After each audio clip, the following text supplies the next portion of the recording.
what is I Teach Pro?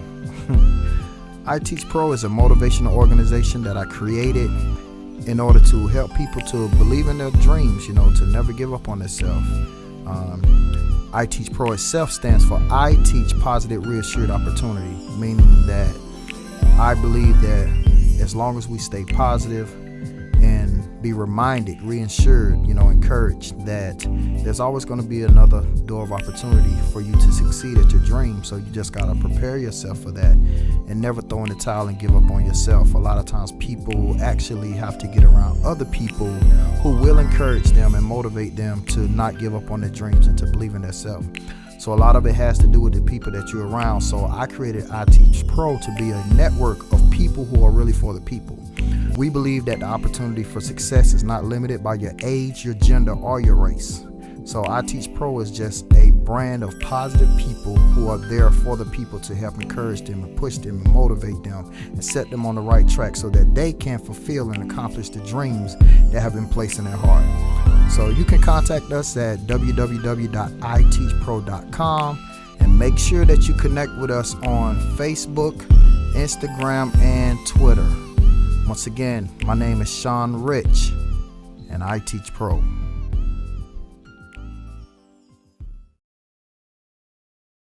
Yeah, the I Teach Pro actually started from I Teach Positive Reassured Opportunity. So I really started out by saying I Teach Pro because I was teaching barbering as a professional. Okay. And then it was like, God was like, nah, you do more than that. And so I took the pro part and just broke it down, and made an acronym out of Positive Reassured Opportunity, because I know for a fact that I've been called to be a motivator. Like, that's my gift. Like, yesterday I was actually talking to somebody and they was like, oh my God, you so encouraging. You always know the right thing to say. And I was like, that's who I am. That was what I was born to do. Like, so I know that my spiritual gift actually is the gift of exhortation. So that's why, like singing on the praise team, teaching, motivating people, that's a part of the gift of exhortation. It's like giving praise, giving first of all praise to God and honor, to God, but then just exalting people to do their best and to be their best. So it's like, I know that's what I was born to do, and I do it like naturally. It's not hard to do that. It's like, that's just my natural. Anytime when I talk to anybody, people always be like, you so optimistic. Like, I ain't never, no matter how bad it is, I'm gonna find a positive in it. You know what I'm saying? Like, so actually, man, my favorite scripture in the Bible is on Romans 8:28. All things work together for the good for them that love God and are called according to his purpose. So I just believe that no matter what's going on, somehow it's still working for your good, and so the I Teach Pro is just positive, reassured opportunity. And so my goal is to reassure people that they got an opportunity to still make it regardless of what's going on. And so a lot of times, especially in today, man, with everything that's going on, all the negativity, social media, cancel culture, all this kind of stuff, it's like, if we would have the mindset to actually be more positive versus being negative, it would really impact the world so much different, because everybody always looking for something negative. Like, I even see, like, man, even like in church culture, what I'm saying? Like, it's almost like sometimes I sit back and I'm looking, I'm like, y'all really like to see people get told off or to see people get embarrassed. Like, it's almost like y'all love to see people get exposed. Oh, like, man, that's crazy to me. Like, for real. No, you know really. what I'm saying? And so it's like, I'm like, y'all get a kick out of the fact that that person got exposed, or you get a kick out of the fact that somebody got told off. So think about, like, a lot of times when you're in church and you're hearing the pastor teach a message. Yeah. And a lot of times the amens are not because the person feel like he telling about me. He talking to you, he somebody talking over to there. You, exactly. So it's like, you're out here fornicating, out here using drugs. That's right, pastor, get him. Amen.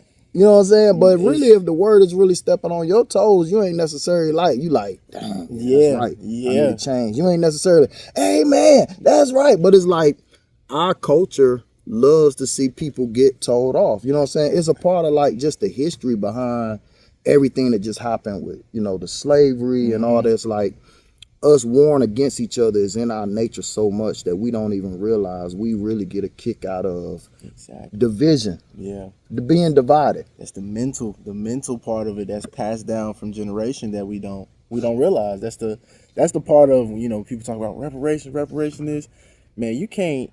So mind, that's the thing that we lost for real. Facts. Is our mind. That's the thing that's the most messed up, because it's like, okay, let's say for instance, you know, when a white person's walking down the street, what you gonna do? Keep your eyes down, or you know what I'm saying? That's passed down from generation to generation to where you be like, man, why am I doing that? I'm a human being too. Or you know, you just let white people go first, or whatever the case may be. It's like, well, you know, I was in the line first. Why I gotta? It's like the little things, you know, that you will be like, man, that's why do I do this? Why am I wired like this? Yeah. And oftentimes it's not even taught. It's what we seen growing up. Yeah. So it's like, oh man. Yeah. I agree, man. Like, cause you know, like you would change your tone, like automatically sometimes when we talk to certain people, we change our tone. Yeah. You know what I'm saying? And so when we step in a room, sometimes we could change our tone based off of who the individual is. You know what I'm saying? Like you said, sometimes, especially like in the white community, sometimes it's like we almost give off a different reverence or respect to that group of people than we do to our own people. Yes. And it's definitely been passed down. Is it good? Absolutely not. You know what I'm saying? But I do think that now some of the younger generation is starting to see like that ain't right. You know, and it comes sometimes with a fighting back. You know what I'm saying? And sometimes when we start fighting back, you know, we get looked at as we being disrespectful. But not necessarily so. It's like, for instance, like I tell people all the time, man, like younger people today just not gonna take what older people took. You know, because of the way we grew up. When my mom and dad was coming up, my mom grew up and dad grew up, and they still remember when schools were segregated and when it got to the point that black and white kids was going to school together, right? So they still remember that. So that means that ain't that far ago. My parents remember that. You know, sometimes we act like, oh, that was years ago. It really wasn't. Right. You know what I'm saying? My parents not even 70 yet. Wow. You see what I'm saying? But they still, you know, that happened during their school career. And so, you know, but now they can remember back then if a white person called you a nigger. You know what I'm saying? Like a lot of times they just had to take it. Call a black person a nigger today. Yeah, it's gonna be a different story. It's a different story, right? And so sometimes, you know, we don't realize that goes for everything. Like, so I hear people now that sometimes like in different communities, even in the church community, they're like, oh, these kids just disrespectful. I'm like, nah, some of them like, you just ain't gonna tell me to do something and I'm gonna do it. You gotta show me, why should I do that? Right. You know what I'm saying? Or the way you talk to them, you know what I'm saying? So you gotta give respect in order to get respect. Exactly. You know? Yep. And of course, a lot of times back in the older days, you know, our parents even would just say stuff like, when grown people talking, shut up. This is a grown folks conversation, right? You know, and I feel like that kind of messed some of our kids up, because then when they got into corporate America and these places where they sitting at the table where they actually got a good idea and need to speak, but they've been in environments where they've been told this grown people conversation, right? You know, when we talking, you sit back and listen. So now they're in a room where they still feel like this is an authoritative figure because this is the president of the company or this is so-and-so. Right. And they got a great idea, but they like, what's it in me that's making me not want to say this? And it's stemming from that. So I think parents getting to the point that now they understand, like, no, you know, if you have something to say, I want you to be able to say it, but say it respectfully. Right. So you're teaching them not only how to handle themselves in the home environment, but also in the working environment. So things just change, man. You know, it changes over time. Like I said, you can't just call a black person the N-word. No. And they walk away these days. It's not gonna happen. But is that wrong? Nah, it's not wrong. It's like, I got the right to defend myself and say, you're not gonna talk to me like this. You know what I'm saying? Yeah. So yeah, I agree, man. Yeah, that's there. Them dogs is over there cutting up. Man, I just love this, man. That the country, it's just something about it. It's just something about it that you can just fresh air. It's just like, man, it's just like, you know what, man? I think about a year ago when I was in Iraq. Nothing but sand and dirt and hot, but those people, they had like even with everything they were going through, they had like a smile, like a sense of happiness. For real? Yeah, like it just had like a sense of happiness. And it's like, man, where y'all finding that at?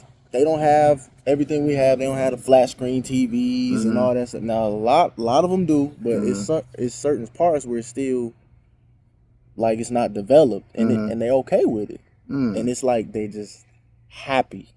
So you saying like it's people who don't have as much, but they still happy? Exactly, exactly. Got you. And it's like, what do y'all know that we don't know? You know what I'm saying? It makes you be like, man, you smiling, and it's a whole crate over there where a bomb just went off. Yeah. What do you know that we don't know? You know? Word. It's like, man, you just kind of look, you just like, okay. I wonder what that is. Yeah. Did you ever talk to them about it? The language barrier, man. Oh, the language barrier. Language I barrier. got you. Language barrier. It was tough to kind of, talk to certain people, but just because of that language barrier. But other ones that were more developed, they were like, oh well, I got my degree in New York or whatever. It's like, you what? It's like we come here in the summer, we go to America during this time. And it's like, oh man, y'all living for real. Those are people with a little bit more money and stuff like that, especially in Kuwait and Qatar. I guess I'm thinking about like it's kind of like what J. Cole said in that song about love yours. And a lot of times we think that's my song, dog. That's a lot of times we think, man, like if you got more money, you're gonna be happy, and or if you got a bigger house, you're gonna be happy, and I actually realized, man, that those things bring a level of happiness for a moment, but it don't sustain happiness. You know what I'm saying? And so happiness and contentment really is a mindset, because I realized that the more money you get, all it do is make you bigger and better at whatever it is that you're already doing. You see what I'm saying? So for instance, like if you're the type of person that you're a giver, right? If you get more money, you're going to give more money right. Because you're a giver. It's like, I love to help people. I love to do things for people who are struggling, the homeless, so it's like, if you get more money, you're going to do that on a bigger scale. Yeah. But at the same time, if you're the type of person that's greedy, the more money you get, the more money you're going to want because you're greedy, you know what I'm saying? Right. And you don't mind taking advantage of people to make sure that you get everything that you want. Yeah. So you're going to step on more people. You're going to take advantage of more people. You know what I'm saying? Because now you're in a position where, I was in a position where I had enough influence to take advantage of 10 people, but now I could take advantage of 1,000. You know what I'm saying? Yeah. So whatever it is that you already battle with, addictions or that are both good and bad, or good habits, bad addictions or whatever, the more money you get, it's going to make you bigger and better at it. You know what I'm saying? Like if you're a drug addict and you struggle with using drugs, the more money you get, the better drugs you're going to buy. The better alcohol, you know what I'm saying? If you just addicted, you love women, you know what I'm saying? You got a sex addiction. Yeah. The more money you get, the more women you're going to sleep with. Exactly. The badder women you're going to sleep with, you know what I'm saying? So, but if whatever your vice is, the more money you get, it just makes you do it bigger and better. Yeah. So if you're a good person, you know what I'm saying, and just like doing for people, you're going to do more for people. You know what I'm saying? So the happiness actually comes from the fact that I think, man, really when you really fulfilling your purpose is really what makes you happy. You know what I'm saying? Yeah. And sometimes I think we miss out on what our purpose is because we trying to do something that actually brings us attention versus really focusing on the first things that's important. Right. Which, first of all, the first thing that is important is ourselves. Right. Because how I'm going to get love to a friend or a wife or anybody else if I don't first love myself. Love yourself. You know what I'm saying? And so I love myself because I know that the Father who created me, He created me with love. Right. Because He loved me and He lives inside of me. So, of course, I got to love me first. Right. You know what I'm saying? Yeah, yeah. And then from there, just continuing to spread that love to other people and realizing that the next most important thing after me is my family. Making sure my family good. Yeah. Even if I never make sure anybody else is good out there, making sure my family good. You know what I'm saying? And then from there, you can start working on the community and from the community to working on the world. So I believe that that's where real contentment comes from because at the end of the day, if you do all of this stuff and you still don't love yourself or you still not making sure your family good, it's like there's an emptiness and a void because you like, my first purpose was to make sure I was good. And next to make sure my family was good. I did all these things, but my children don't even like me. You know what I'm saying? I did all this great stuff, but my wife don't even like me. Yeah. You know what I'm saying? Yeah. You know, I did all this stuff and I ain't got no relationship with my mama. Yeah. You know what I'm saying? Yeah, like, that's man. an emptiness because that's the first partakers of everything that I am. You know, so I think real contentment first comes with that. And a lot of times, man, even with the money, man, I can remember times when my wife would be like, yeah, you out here making this money, but we don't spend no time together. I was like, I'm doing this for us. Wow. See, man, but with that, it's like, I want to ask you this. So with that duality, it's like, man, I gotta make this money though. Facts. You know, I gotta make this so we can have this house, so we can, you know, pay for the things we want to do. We can take these trips. It's like you gotta do a certain level. You have to have a certain level of sacrifice Facts. in order to do certain things, and That's then that true. might cause that rift. You know, so how do you balance that as a man? How do you balance that though? Because you gotta go out and make that money. You gotta do what you gotta do. Man, it's definitely, it ain't no easy thing, you know what I'm saying? I don't think it's just like no one way to fix it. You know what I'm saying? Like, you really just gotta balance off what's the best for you and your household. Yeah. Because every woman don't need the same amount of attention. You know what I'm saying? Every household don't need the same amount of attention. So it's gonna look different for each household. Yeah. But for your household, you gotta find out what that balance is. And I think the problem comes in when we actually start thinking that the money is more important than the family. You know what I'm saying? Yeah. Because, I got to make this money so that we can have this nice house to stay in.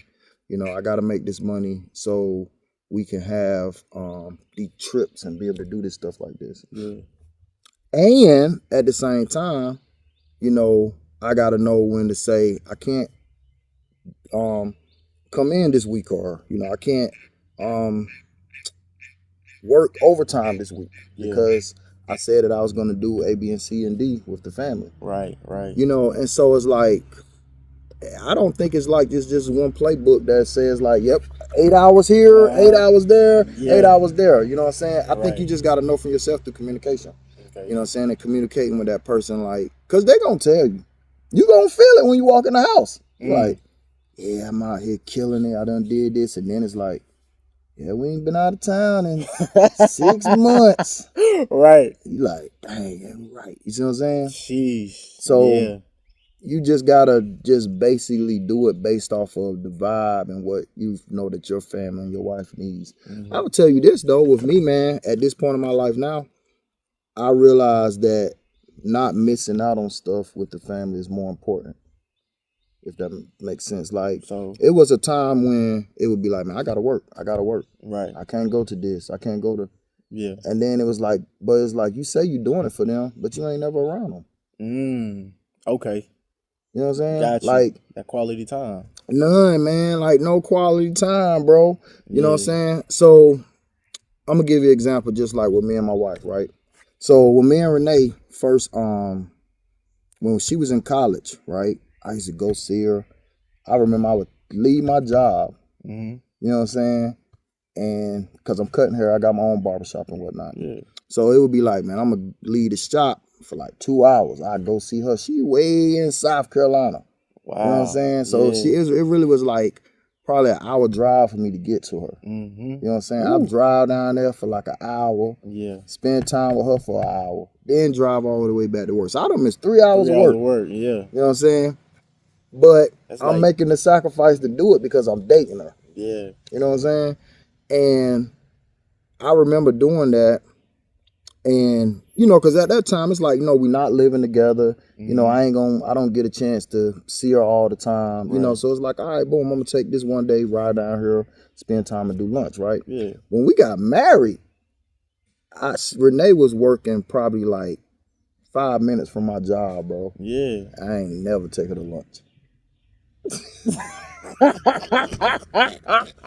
Never. Like, wow, I promise. And so in my mind, let me tell you really what happened. In my mind, I was like, well, we're going to see each other when we get home anyway. Yeah. You know what I'm saying? So now I can really get this money, you know what I'm saying? And focus up, Focus up. And I was like, you know, why should I leave work, We married. Right. You know what I'm saying? We gonna eat dinner together at the house. That's how I really was thinking, bro. I mean, was that a logical that's thought? a logical thought. You Because see it's what like, I'm I'm going saying? to see you later I'm on. gonna see you when I get home. What this 45-hour, gonna do? Exactly. Like, I was like, fam, and in my mind, fam, I really felt like, yo, what I'm doing wrong? Yeah. And one day we went to lunch. She was like, you ain't took me to lunch in a long time. You used to take me to lunch all the time. I was like, I sure did. You know what I'm saying?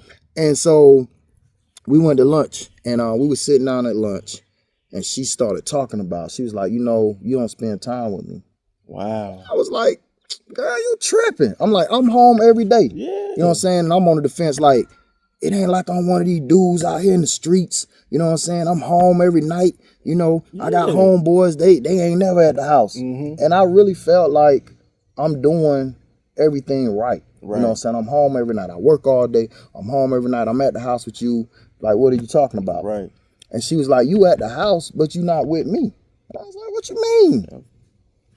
So she was like, you be in the living room watching what you watch on TV, and I'm in the room watching what I watch on TV. And I was like, okay, she got a point.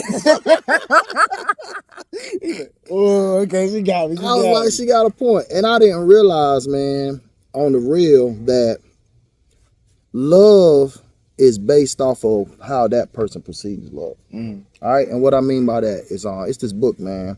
This guy, I can't remember his name, but it's called The 5 Love Languages. Okay. And it talks about the ways that people receive love. And it's 5 of them. So one of them is words of affirmation, which is like complimenting each other. Like, man, you're beautiful. I love you. Like man, you look good. I see you being in the gym. You getting right. You know what I'm saying? Ooh, that outfit you got on today. Right. It's compliments, words of affirmation. You know what I'm saying? And then another one is acts of service. Acts of service is just like doing stuff for the person. Like, hey, I went ahead and washed your clothes. Everything is laid out for you to go to work today. Right. I went ahead and filled your car with gas. I took care of the laundry so you won't have to take care of it. Okay. Stuff like that. That's acts of service, right? Then you got gifts. Of course, gifts is just like buying a person something, but buying them stuff that they like. You know what I'm saying? So, like, if they like Snickers bars, like, yo, I went by the store, pick you up a Snickers bar. It's around there, in the kitchen. Make it feel good. Okay. Yeah, you know what I'm saying? I know you like Pepsi, so, I went and got a case of Pepsis and everything. It's like, oh, okay, you looking out for me. That's gifts. You know what I'm saying? Or their favorite shoes or whatever. And then another one is physical touch. I can say, don't miss the important one now. Physical So physical touch, right? So physical touch. You got physical touch, and physical touch, of course, is that. You know what I'm saying? Like hug, kissing, cuddling, sex, romance, all that. And physical touch don't actually always have to be a romantic touch. It could just be a hug or a dap up. Like dudes that's love language is physical touch. Like a lot of times that's why like they dap, man, what's up? You know what I'm saying? All in there, they all into that. And so that's probably because a lot of times they love language is physical touch. And when they dap like that, it's like, yo, man, I love you, bro. You know what I'm saying? They might not necessarily say I love you, which is words of affirmation, but it's like, yo, you my dog. You know what I'm saying? Same thing in a relationship is like that dude more than likely gonna be walking by, slapping his wife on the butt. You know what I'm saying? Stuff like that. Yeah. And always wanting to hug her. And if that's not her love language, she looking at you like, yo, why you always on me? You know what I'm saying? Ooh. Which was something that, me and wifey dealt with too, because my love language is physical touch. Got you. Now, the 5th one is quality time, which is my wife's dominant love language is quality time. Right. And so I didn't know that quality time actually means taking time out of doing something that you love to do to step in that person's world and do something they love to do. Right? And so, meaning like, say if that person like ice skating, and you might hate, like, man, I don't want to go get on no ice skates. But they like, just something about when I get on them ice skates, I just love it. You know what I'm saying? So quality time is taking time out of doing something that you might not like to do, but you do it with them because you know that they love to do it. Right. So you step into that person's world. You know what I'm saying? Like, for instance, with my son, he loved playing video games. Yeah. So sometimes I got to go around there and play Fortnite. I got to go around there and play. Okay. You see what I'm saying? Because quality time to him is daddy You know what I'm saying? Can you play this game with me? Yeah. You know what I'm saying? So even though I do not understand Fortnite whatsoever, but sometimes I gotta go in there and play the games with them. You know, or like Spider-Man, you know, different games with them, because I don't really let them mess with that Fortnite too much.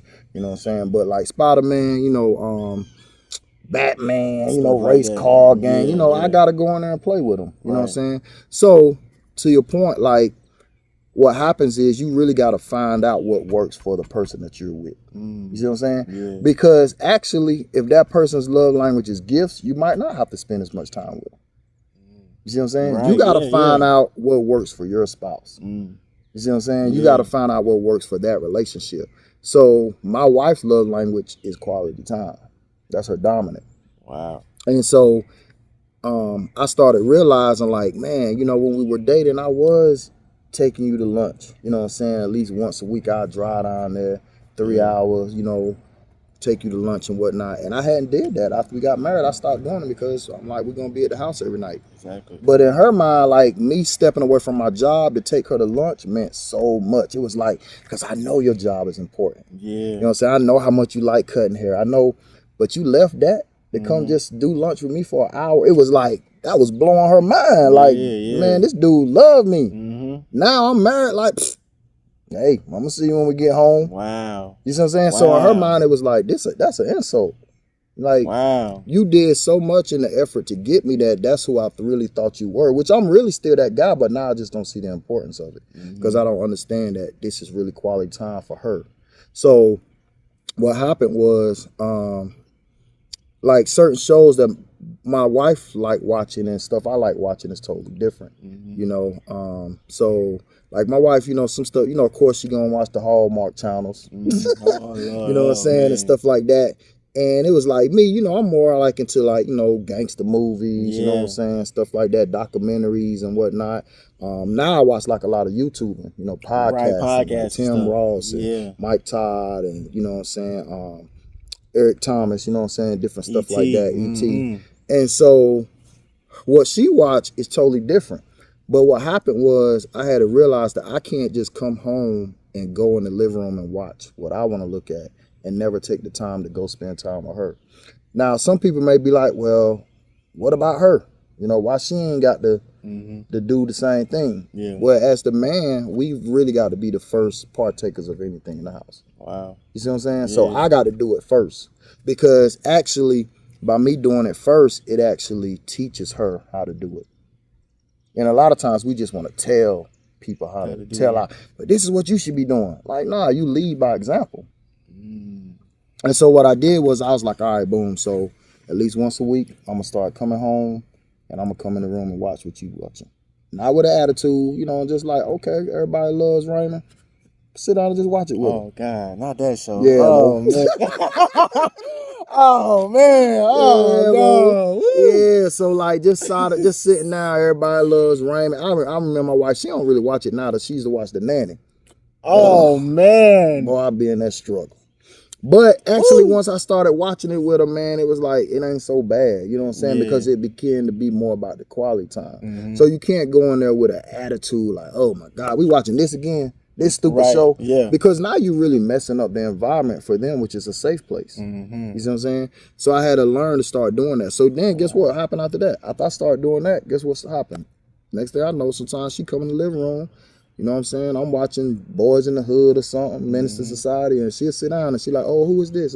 Oh, old dog. I'm like, yeah, you know, and she asking questions, you know what I'm saying? Like just last night on the real, like we was watching BMF, and I was like, yo, this is based off a true story. You know, and I'm showing her like, this is Big Meech and this the real Big Meech and all that. And she like, okay. But when we first got married, we wasn't doing stuff like that. You know what I'm saying? It was like, I'm doing what I'm doing when I get home, you doing what you doing, versus us realizing that we got to share each other's life sometimes, you know what I'm saying? Because if you don't, next thing you know, you're going to be separated far apart from each other and not even realize what happened. So that's a part of quality time. But the man is the one who really supposed to take the first initiative in making that happen. So on the real, one thing that you really got to do is find out what your wife's love language is. You got to know what your love language is, and you got to know what hers is.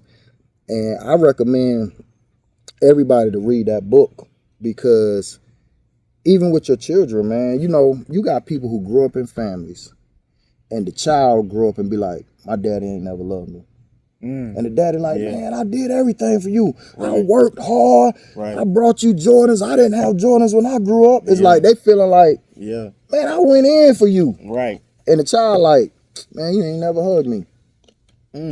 Right? But the child's love language is physical touch. So the dad like, I don't be doing that hugging stuff. Right. Hey, my son ain't gonna be gay out here. You know what I'm saying? Or whatever crazy, man, whatever he owns. You know what I'm saying? Yeah. And so, but not realizing he basically coming from an environment where he might have learned fathers don't hug or don't say I love you, man. Don't, you know what I'm saying? It's all kind of stuff why he might be thinking the way he thinking. But if you don't tap into what that child love language is, you can go your whole life and not give that child what they really need. You can go your whole life and not give your spouse what they really need. You know what I'm saying? Because you just giving them what you want to give them. You know what I'm saying? And so like, another thing, like I know like with my wife, like she love high heels. High heels, you know. Now my wife really only gonna wear sneakers a lot of times, maybe if she working out, or sometimes if she dressed down. But most of the time she dress up.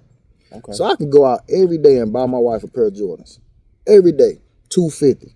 She gonna be looking at me like I'm crazy, because she gonna be like, I ain't finna wear them.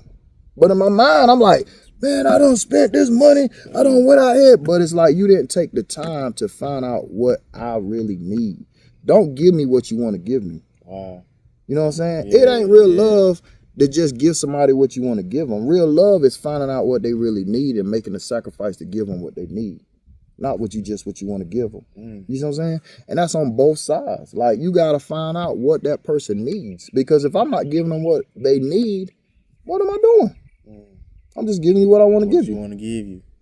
That ain't real love. I needed my notebook to write some of this stuff down. That ain't real love, man. So, to your point, you know, it's like you got to really find out the balance and what that person needs in that relationship.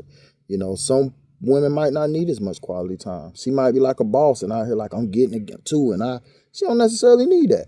You know, but she just might need words of affirmation. She might need you to call her. Hey, baby, you know, I just looked online. I seen where you got 100,000 sales. Boom, girl, you out here killing it, girl. You know what I'm saying? That might be the thing. That might all be all she need. You know what I'm saying? You looking fine, girl. You know what I'm saying? But you got to find out what that person's love language is. Like, even with physical touch, man, like, you could be giving this person everything and you never touch him. You never hug this man. You know what I'm saying? The woman, she don't never hug him. You know what I'm saying? Sex playing a big part if his love language is physical touch. You know what I'm saying? And if you doing all the other stuff, it's like, oh, I'm there. I cook for him. I clean the house. When he get home, he got food and blah, blah, blah. Like, but you ain't give him no cuckoo. Yeah. You know what I'm saying? You ain't hug him. You ain't rub the back of his head. You ain't play with his ears. You know what I'm saying? The little stuff. And so he's still feeling like, I know my wife loves me, but I just don't know why. I don't feel like she loves me. And it's because he might not even know what his love language is. You know?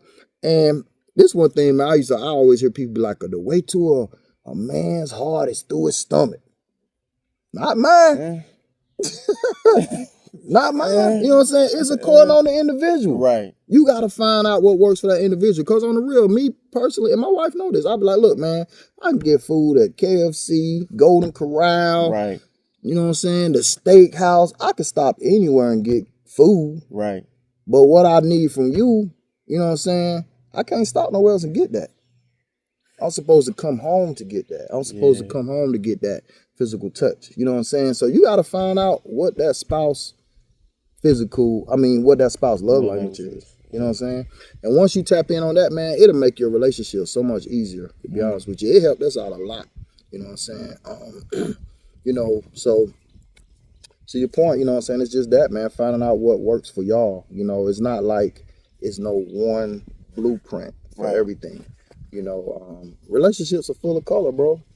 Just like the Bible. A lot of people say the Bible is just black and white, when actually it's not. It's times when Jesus had people to do things that just didn't seem like that was the normal thing to do. You know what I'm saying? You know, God tells Hosea to go marry a prostitute.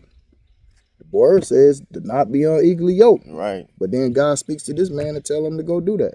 You know what I'm saying? God uses a donkey, you know what I'm saying, to speak.